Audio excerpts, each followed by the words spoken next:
Mabuk thoki machanupibu lupa lising yangkai piraga halan kiwi mama pulis na fare. Tabada hek nungaitaba amadi thajadaba thogdok amada hek poksabi machanupibu paisa piduna mi neklaga halan kiwi nupi ama pulis na fare. Thogdok asi haukiba January 12 Orissa gi Balasore district thokibane. Adubu chenariba miyoi singde ngarang pulis na thizillaba matungda phaba ngamkhibane. Pulis ki pau matung inna Sukure Giri hairiba nupi asina Pramod Jena chahi 32 ga loinana miyoi anida mahaki machanupibu hanabagidamag lupa lising yangkhai da nekhi. Ahanba thijinbada phanglakpa report ki matung inna nupi asina yugi karbar tawbada machanupi na athingba pibagidamag machanupibu hanabagidamag sel piraga nekhibani haire.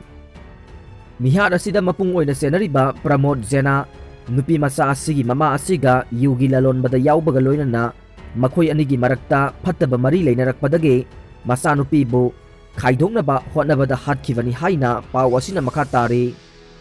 Sivani Nayak Kaube maraibak thirabi nupi macha asibu nung amade machin thoba karigumba khulai amana hatkivaga loinana Nagram village ke thong makhada si bhaksang oina phangbadage police na thijinduna lakhibane. Nupi macha asigi mamasu police na makhatana wahang pahonggi damag phagat khre haire. COVID-19 vaccine ase scientifically prove tawraba hidak ne. January 13 dage chatharagliba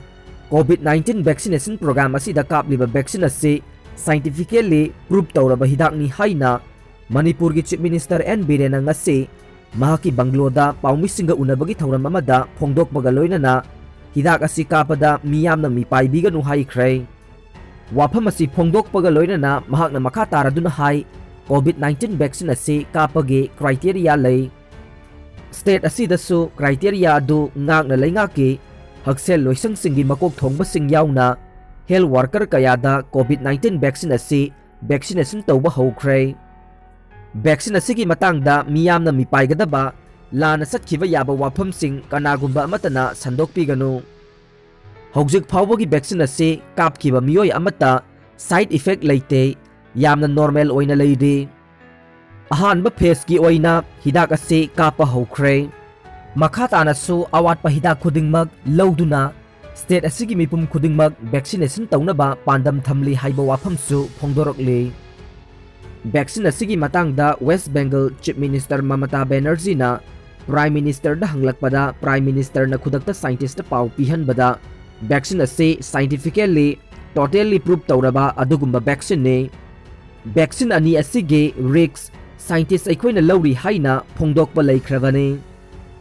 Chief Minister na makhatana phongdokhibada vaccine ase scientifically prove tawde masidi politicalization tawbani haibana chingba sing adu tawbiganu maduna micham miyamda chamamnaba thoroknaba machak ama oirakpa yai. Loinana COVID-19 ase aikoina phagi oina lawba yade hainasu mahakna makhatana phongdokhi. Paujel chawba thadorokle Armed Revolutionary Group singge ideology amade activity sing sagatuna paw phongi haibagidamag The Frontier Manipur ge executive editor Aribam Dhanjoy miyamna paujel chawba haina khangnaba ase ngarang singjamai police na fakhiba adu ngasi nungthil condition amata yauduna thadorokle. Mahak fajingibagi matangda amju amade editor gilgi mihut kangbu amana ngasi nungthil CM unaraba matungda condition amata yauduna thadokhrei. Mahakna ikiba article adu M Joy kauba amana The Frontier Manipur ge online web portal da thagalakiba aduda pause asina irubani haire. Jiribam sub jail okon oiduna leibada natana jail gi lamgi saruk khara patata sinkrabra haibage singnaba leire. English ngamaga chamapan homputaruk ke December ki tang mapan da lingkhat ki Jiribam sub jail ase haujik mapu pandabaga chap manana leire. Sub jail ase ge building gi saruk tekthar kinthaba haurakle. Yamna nungaitribade sub jail ase miyoi kharana ok loisinduna okon oiduna leire. Phiba masida sarkar gi mari lainaba authority amatana mijeng sangdana leiriba ase aduki matik miyamna penadre. Pause asina phangba pawgi matung innade ꯖꯤꯔꯤꯕꯥꯝꯗ ꯂꯩꯔꯤꯕ sub gel ꯑꯁꯤ ꯃꯅꯤꯄꯨꯔꯗ ꯂꯩꯔꯤꯕ ꯖꯦꯜꯁꯤꯡꯒꯤ ꯃꯅꯨꯡꯗ ꯈ꯭ꯋꯥꯏꯗꯒꯤ ꯂꯤꯔꯕ gel ꯑꯃꯅꯤ꯫ ꯖꯤꯔꯤꯕꯥꯝꯅ ꯏꯝꯐꯥꯜ ꯏꯁ ꯗꯤꯁꯇ꯭ꯔꯤꯛꯀꯤ ꯃꯅꯨꯡ ꯆꯟꯅ ꯂꯩꯔꯤꯉꯩ ꯃꯇꯝꯗꯒꯤ ꯍꯧꯅ ꯖꯦꯜ ꯑꯁꯤꯗ ꯃꯅꯤꯄꯨꯔꯒꯤ ꯇꯣꯉꯥꯟ ꯇꯣꯉꯥꯟꯕ ꯃꯐꯝꯗꯒꯤ ꯕꯟꯗꯤ ꯀꯌꯥ ꯄꯨꯔꯛꯇꯨꯅ ꯊꯝꯈꯤ꯫ ꯃꯇꯝꯗꯨꯗ ꯃꯅꯤꯄꯨꯔ ꯔꯥꯏꯐꯜꯁꯀꯤ ꯄꯔꯁꯅꯦꯜꯁꯤꯡꯅ ꯉꯥꯛ ꯁꯦꯟꯗꯨꯅ ꯃꯄꯨꯡ ꯐꯥꯕ ꯁꯕ ꯖꯦꯜ ꯑꯃ ꯑꯣꯏꯅ ꯂꯩꯔꯝꯈꯤ꯫ ꯑꯗꯨꯕꯨ ꯉꯁꯤꯗꯒꯤ ꯆꯍꯤ 10 ꯂꯣꯝ ꯑꯁꯤ ꯖꯦꯜ ꯑꯁꯤ ꯃꯊꯧ ꯇꯧꯗꯅ ꯂꯩꯔꯛꯈꯤ꯫ ꯃꯇꯝ ꯈꯔ CRPFꯀꯤ ꯀꯦꯝ ꯑꯣꯏꯗꯨꯅ ꯂꯩꯔꯝꯈꯤ꯫ CRPFꯁꯤꯡ ꯆꯠꯈ꯭ꯔꯕ ꯃꯇꯨꯡꯗꯒꯤꯗꯤ ꯃꯄꯨ ꯄꯥꯟꯗꯕꯒ ꯆꯞ ꯃꯥꯟꯅꯗꯨꯅ ꯅꯤꯁꯥ ꯆꯥꯐꯝ ꯃꯀꯣꯜ ꯑꯣꯏꯗꯨꯅ ꯂꯩꯔꯛꯈꯤ꯫ ꯃꯁꯤꯒꯤ ꯃꯇꯨꯡꯗ ꯁꯕ ꯖꯦꯜ ꯑꯁꯤꯗ ꯃꯤꯑꯣꯏ ꯈꯔꯅ ꯑꯣꯀꯣꯟ ꯑꯣꯏꯗꯨꯅ ꯁꯤꯖꯤꯟꯅꯕ ꯍꯧꯔꯛꯈꯤꯕꯅꯤ ꯍꯥꯏꯔꯤ꯫ ꯃꯇꯝ ꯀꯨꯏꯅ ꯁꯔꯀꯥꯔꯅ ꯁꯕ ꯖꯦꯜ ꯑꯁꯤꯒꯤ ꯐꯤꯕꯝ ꯌꯦꯡꯁꯤꯟꯕꯤꯗꯕꯗꯒꯤ ꯖꯦꯜ ꯑꯁꯤꯒꯤ ꯂꯝꯒꯤ ꯁꯔꯨꯛ ꯈꯔ ꯃꯤꯑꯣꯏ ꯀꯌꯥꯅ ꯄꯇꯥ ꯇꯥꯁꯤꯟꯗꯨꯅ ꯂꯧꯁꯤꯟꯈ꯭ꯔꯕ꯭ꯔꯥ ꯍꯥꯏꯕꯒꯤ ꯆꯤꯡꯅꯕ ꯂꯩꯔꯦ꯫ ꯁꯕ ꯖꯦꯜ ꯑꯁꯤꯒꯤ ꯂꯝꯕꯤꯒ ꯇꯥꯏꯅꯕ ꯁꯔꯨꯛꯀꯤ ꯂꯝꯒꯤ ꯁꯔꯨꯛ ꯀꯌꯥ ꯅꯣꯡꯃ ꯅꯣꯡꯃꯒꯤ ꯃꯥꯡꯁꯤꯜꯂꯛꯂꯦ꯫ ꯍꯤꯔꯝ ꯑꯁꯤꯗ ꯃꯔꯤ ꯂꯩꯅꯕ ꯗꯤꯁꯇ꯭ꯔꯤꯛ ꯃꯦꯖꯤꯁꯇ꯭ꯔꯦꯠꯀꯤ ꯃꯤꯠꯌꯦꯡ ꯆꯪꯐꯝ ꯊꯣꯛꯏ ꯍꯥꯏꯔꯤ꯫ ꯄꯥꯎ ꯑꯁꯤꯅ ꯍꯥꯏ ꯖꯤꯔꯤꯕꯥꯝ ꯑꯁꯤ ꯃꯄꯨꯡ ꯐꯥꯕ ꯔꯤꯚꯤꯅ꯭ꯌꯨ ꯗꯤꯁꯇ꯭ꯔꯤꯛ ꯑꯃ ꯑꯣꯏꯔꯦ ꯍꯥꯏꯗꯨꯅ ꯂꯥꯎꯊꯣꯛꯈ꯭ꯔꯕ ꯃꯇꯨꯡꯗ ꯀꯩꯁꯥꯝꯊꯣꯡ ꯀꯦꯟꯗ꯭ꯔꯒꯤ MLA ꯑꯦꯜ ꯖꯌꯟꯇꯀꯨꯃꯥꯔꯅ ꯂꯣ ꯃꯤꯅꯤꯁꯇꯔ ꯑꯣꯏꯅ ꯊꯧ ꯄꯨꯔꯤꯉꯩ ꯃꯇꯝꯗ ꯖꯤꯔꯤꯕꯥꯝꯗ ꯂꯥꯛꯇꯨꯅ ꯗꯤꯁꯇ꯭ꯔꯤꯛ ꯑꯁꯤꯒꯤ ꯂꯣꯀꯦꯜ MLA ꯑꯁꯞꯎꯗꯤꯟꯒ ꯂꯣꯏꯅꯅ ꯁꯕ ꯖꯦꯜ ꯑꯁꯤꯒꯤ ꯐꯤꯕꯝ ꯍꯛꯊꯦꯡꯅꯅ ꯌꯦꯡꯁꯤꯟꯈꯤ꯫ ꯂꯣꯏꯅꯅ ꯑꯦꯜ ꯖꯌꯟꯇꯀꯨꯃꯥꯔꯅ ꯁꯕ ꯖꯦꯜ ꯑꯁꯤ ꯑꯊꯨꯕ ꯃꯇꯝꯗ ꯁꯦꯝꯖꯤꯟꯗꯨꯅ ꯃꯍꯧꯁꯥꯒꯨꯝ ꯕꯟꯗꯤꯅꯆꯤꯡꯕ ꯊꯝꯂꯒꯅꯤ ꯍꯥꯏꯅ ꯊꯥꯖꯕ ꯄꯤꯔꯝꯕꯁꯨ ꯂꯩꯈ꯭ꯔꯕꯅꯤ꯫ ꯑꯃꯔꯣꯝꯗ ꯖꯤꯔꯤꯕꯥꯝ ꯑꯁꯤ ꯃꯄꯨꯡ ꯐꯥꯕ ꯗꯤꯁꯇ꯭ꯔꯤꯛ ꯑꯃ ꯑꯣꯏꯔꯕ ꯃꯇꯨꯡꯗ ꯗꯤꯁꯇ꯭ꯔꯤꯛ ꯑꯁꯤꯒꯤ ꯇꯣꯉꯥꯟ ꯇꯣꯉꯥꯟꯕ ꯃꯐꯝꯁꯤꯡꯗ ꯃꯔꯤ ꯂꯩꯅꯕ ꯀꯦꯁ ꯀꯌꯥ ꯊꯣꯔꯛꯄꯗ ꯀꯣꯔꯠꯀꯤ ꯔꯥꯏ ꯃꯇꯨꯡ ꯏꯟꯅ ꯀꯦꯁ ꯀꯌꯥꯗ ꯁꯦꯟꯅꯕ ꯃꯤꯑꯣꯏ ꯖꯦꯜꯗ ꯊꯝꯕꯒꯤ ꯃꯇꯥꯡꯗ ꯌꯥꯝꯅ ꯆꯥꯎꯅ ꯑꯋꯥꯕ ꯃꯥꯌꯣꯛꯅꯔꯤ꯫ ꯃꯔꯝꯗꯨꯅ ꯖꯤꯔꯤꯕꯥꯝꯒꯤ ꯕꯟꯗꯤ ꯀꯌꯥ ꯖꯤꯔꯤꯕꯥꯝ ꯄꯨꯂꯤꯁꯅ ꯁꯥꯡꯈ꯭ꯔꯕ ꯀꯤꯂꯣꯃꯤꯇꯔ 110 ꯂꯣꯝ ꯑꯁꯤ ꯂꯩꯈꯥꯒꯤ ꯂꯝꯕꯤꯗ ꯂꯥꯛꯇꯨꯅ ꯏꯝꯐꯥꯜ ꯇꯥꯅ ꯕꯟꯗꯤ ꯀꯌꯥ ꯄꯨꯔꯛꯅꯕ ꯍꯣꯠꯅꯕꯗ ꯍꯧꯖꯤꯛ ꯌꯥꯝꯅ ꯆꯥꯎꯅ ꯑꯋꯥꯕ ꯃꯥꯌꯣꯛꯅꯗꯨꯅ ꯂꯥꯛꯂꯤ꯫ ꯀꯔꯤꯒꯨꯝꯕ ꯖꯤꯔꯤꯕꯥꯝ ꯁꯕ ꯖꯦꯜ ꯑꯁꯤꯅ ꯃꯄꯨꯡ ꯐꯥꯕ ꯖꯦꯜ ꯑꯃ ꯑꯣꯏꯅ ꯂꯩꯕ ꯇꯥꯔꯕꯗꯤ ꯖꯤꯔꯤꯕꯥꯝꯗ ꯊꯣꯔꯛꯄ ꯇꯣꯉꯥꯟ ꯇꯣꯉꯥꯟꯕ ꯀꯦꯁ ꯀꯌꯥꯗ ꯀꯣꯔꯠꯇ ꯇ꯭ꯔꯥꯏꯌꯦꯜ ꯆꯠꯊꯕꯗ ꯀꯣꯔꯠꯀꯤ ꯔꯥꯏ ꯃꯇꯨꯡ ꯏꯟꯅ ꯖꯦꯜꯗ ꯊꯝꯒꯗꯕ ꯕꯟꯗꯤꯁꯤꯡ ꯑꯗꯨ ꯏꯝꯐꯥꯜꯗ ꯄꯨꯗꯨꯅ ꯁꯕ ꯖꯦꯜ ꯑꯁꯤꯗ ꯊꯝꯂꯕꯗꯤ ꯍꯧꯖꯤꯛ ꯖꯤꯔꯤꯕꯥꯝ ꯗꯤꯁꯇ꯭ꯔꯤꯛ ꯄꯨꯂꯤꯁꯅ ꯑꯋꯥꯕ ꯀꯌꯥ ꯃꯥꯌꯣꯛꯅꯔꯤꯕ ꯑꯁꯤ ꯀꯣꯛꯀꯗꯧꯔꯤꯕꯅꯤ ꯍꯥꯏꯔꯤ꯫ ꯋꯥꯀꯠꯄ ꯂꯥꯛꯄ ꯚꯤꯛꯇꯤꯝ ꯐꯦꯃꯤꯂꯤꯗ ꯄꯨꯂꯤꯁꯅ ꯏꯟꯇꯣꯔꯣꯒꯦꯁꯟ ꯇꯧꯕ ꯌꯥꯅꯤꯡꯗꯦ, ꯂꯝꯂꯥꯏ OCꯒꯤ ꯃꯊꯛꯇ ꯑꯦꯛꯁꯟ ꯂꯧ ꯑꯦꯁꯣꯁꯤꯌꯦꯁꯟ꯫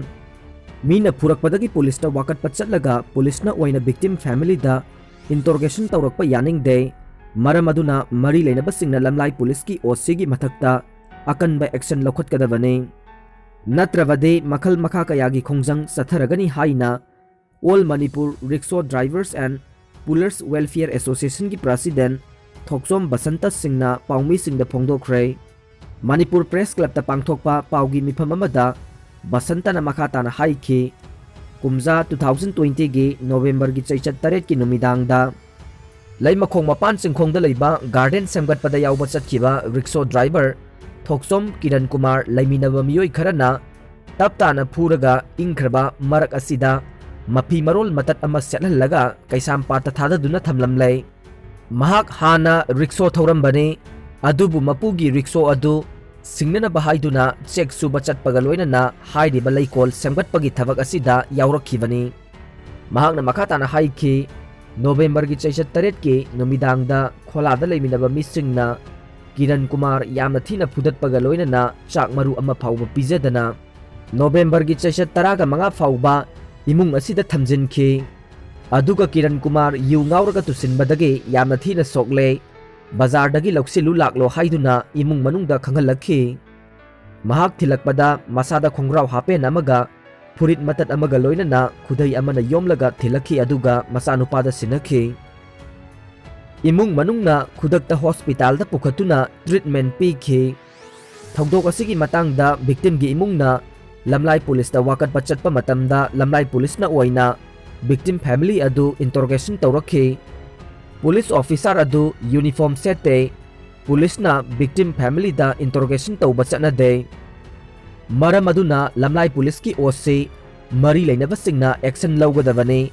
ꯀꯔꯤꯒꯨꯝꯕ ꯇꯥꯗ꯭ꯔꯕꯗꯤ ꯂꯩꯔꯤꯕ ꯂꯨꯞꯁꯤꯡꯒ ꯈꯨꯠꯁꯝꯅꯗꯨꯅ ꯑꯀꯟꯕ ꯈꯣꯡꯖꯪ ꯆꯪꯁꯤꯜꯂꯒꯅꯤ ꯍꯥꯏꯅ ꯃꯍꯥꯛꯅ ꯃꯈꯥ ꯇꯥꯅ ꯐꯣꯡꯗꯣꯛꯈꯤ꯫ ꯗꯦꯁꯥꯝꯅ ꯖꯤꯔꯤꯕꯥꯝ ꯍꯣꯁꯄꯤꯇꯥꯜ ꯌꯦꯡꯁꯤꯟꯈ꯭ꯔꯦ꯫ Doctor Singh mathau tawduna tolop Singh lemza saduna leirei. Democratic Student Alliance of Manipur Desam Head Office ki Secretary General Laisangthem Lamyanba amade Desam Jiribam District Council ge President Laisram Bilas na lusingba team amana Jiribam District ki amata ngairaba ningsing khulda leiriba Hospital Jiribam Hospital yengshin khre lautuna bada CMO su yaure laingak na Jiribam bo mirai duna leire Health pairiba Chief Minister na hena kansinba midyang sangbiyo Jiribam gi miyambu sirasanu narasanu haina inthokpaga pangkak oire hairiba hospital asigi ward sing anamba matamda thonglonduna leire casualty amadi emergency service khaktamak tawduna leire hospital asigi deputy medical superintendent Dr. Okram Joy Kumar asisu mathau ningthina tawdre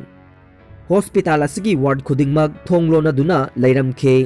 mamangda cabinet na district ki thakta leiba hospital ama oinanaba warep laukiba laikhrabani adubu Dr. D sungka kadana tolop lemza saduna leire operation theater leirabasu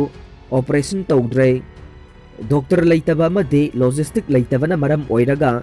operation amata tawba ngamdabadagi hospital asida pukhatluba patient khudingmak atopa hospital da refer hekta tawe